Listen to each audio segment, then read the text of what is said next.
दोस्तों नमस्कार। Daily read book में आपका स्वागत है। इस वीडियो में एसएससी सीजीएल 2021 के ऑफिशियल पेपर का अध्ययन करेंगे। यह 20वां पेपर है यानी इससे पहले 19 पेपर का अध्ययन कर चुके हैं। अगर आपने नहीं देखा है तो चैनल के प्लेलिस्ट में जाके वहां से एक एक करके देख सकते हैं। तो चलिए स्टार्ट करते हैं। आज का पहला प्रश्न, जनवरी 2021 में निम्न में से किसे दूरसंचार उपकरण और सेवा निर्यात संवर्धन परिषद का अध्यक्ष नियुक्त किया गया है? तो इसका सही जवाब होगा संदीप अग्रवाल, दूरसंचार उपकरण और सेवा निर्यात संवर्धन परिषद का अध्यक्ष। टेरेस खेती निम्न में से किस प्रकार की भूमि पर की जाती है? टेरेस खेती की जाती है पर्वतीय भूमि पर टेरेस खेती की जाती है। अगला प्रश्न है, फरवरी 2021 में निम्न में से किसे जीवन बीमा निगम का प्रबंध निदेशक नियुक्त किया गया है? जीवन बीमा निगम का प्रबंध निदेशक सिद्धार्थ मोहंती को नियुक्त किया गया है। क्वेश्चन नंबर 4 है, युवा मामलों और खेल मंत्रालय द्वारा किस वर्ष टारगेट ओलंपिक पोडियम योजना बनाई गई? टारगेट ओलंपिक पोडियम योजना 2014 में बनाई गई थी। ऑप्शन 1 सही है। जनवरी 2021 में भारत के राज्यों के कितने जिलों में प्रधानमंत्री कौशल विकास योजना के तीसरे चरण का आरंभ किया गया है? तो इसका सही जवाब होगा ऑप्शन 4 यानी 600। अगला प्रश्न है क्वेश्चन नंबर 6, निम्न में से कौन सा भारत और विश्व का एकमात्र तैरता हुआ राष्ट्रीय उद्यान है? किबू लामजाओ राष्ट्रीय उद्यान भारत का एकमात्र तैरता हुआ राष्ट्रीय उद्यान है, जो कि कहाँ है? मणिपुर राज्य में स्थित है किबुल लामजाओ।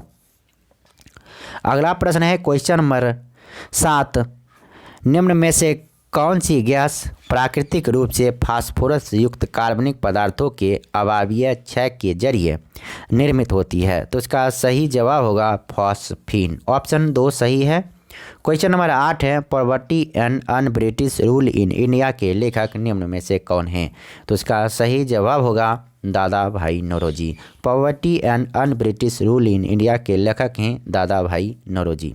अगला प्रश्न है क्वेश्चन नंबर 9, निम्न में से कौन से शहर 2019 में यूनेस्को के क्रिएटिव सिटी नेटवर्क का हिस्सा बने थे?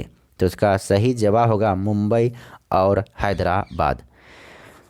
जनवरी 2021 की स्थिति के अनुसार निम्न में से कौन सा cricketer Jindal South West Steel का ब्रांड एम्बेसडर है? इसका सही जवाब होगा Rishabh Pant, Jindal South West Steel का ब्रांड एम्बेसडर।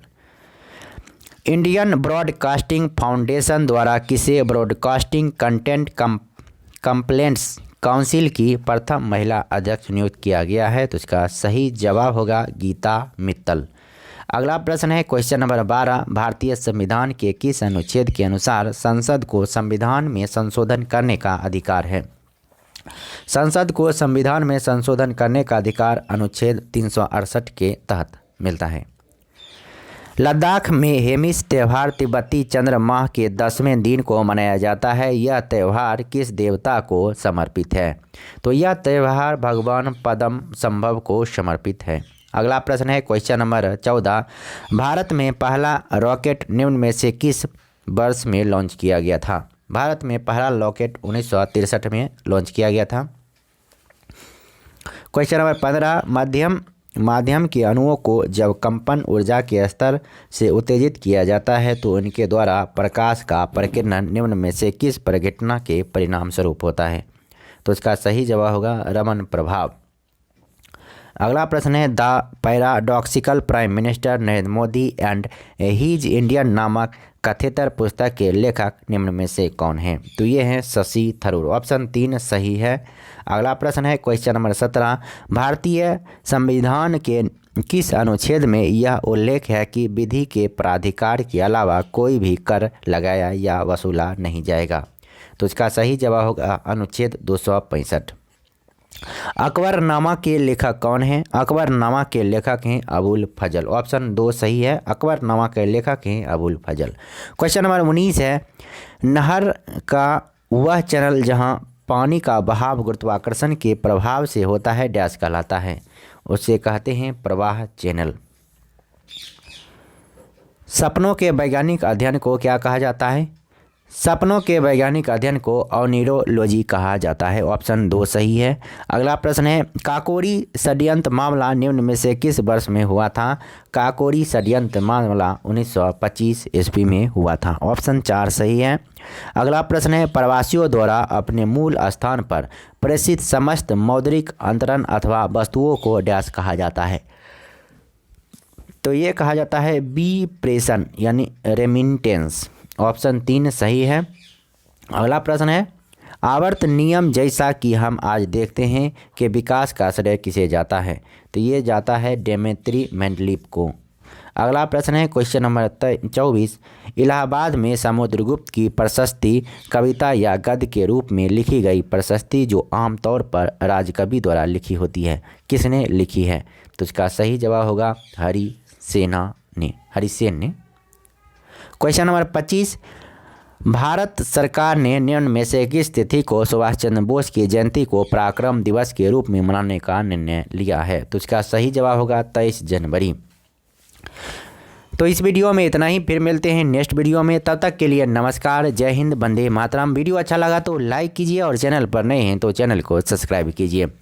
हम लगातार वीडियो आपके लिए ला रहे हैं जो कि ऑफिशियल पेपर है, जो एग्ज़ाम के लिए बहुत ही इम्पोर्टेंट है। तो चैनल को इसलिए सब्सक्राइब कीजिए क्योंकि जो नेक्स्ट पेपर आएगी उसमें आपको जानकारी मिल जाएगी, नोटिफिकेशन मिल जाएगा और आप अच्छी तरह से देख सकते हैं। अब ये एसएससी सीजीएल 2021 का पेपर यही बीसी पेपर था। 21वां पेपर वो मुझे नहीं मिला और जो भी मिला था तो वो क्वेश्चन रिपीट हुआ था तो उसे हम छोड़ दिए हैं। तो इसलिए यही 20 पेपर है टोटल। तो फिर अब नेक्स्ट वीडियो आएगी एसएससी एमटीएस जो 42 शिफ्ट हुआ था उस पर, और एसएससी सीजीएल तो हो ही गया, सीएचएसएल यानी सुबह एक वीडियो एमटीएस का पेपर होगा और शाम में सीएचएसएल का पेपर होगा। तो दोनों एक साथ कंप्लीट करेंगे। तो चैनल को सब्सक्राइब कीजिए और फिर बेल आइकन को दबाइए। तो फिर मिलते हैं नेक्स्ट वीडियो में। तब तक के लिए नमस्कार। पढ़ते रहिए, बढ़ते रहिए और आपको ऑफिसर बन के दिखाना है। तो ऑफिसर बनने के लिए थोड़ा मेहनत तो करनी पड़ेगी, स्ट्रेटजी अपनानी पड़ेगी और अच्छे से प्रीवियस ईयर का एनालिसिस भी करना पड़ेगा। तो फिर मिलते हैं। धन्यवाद। वंदे मातरम।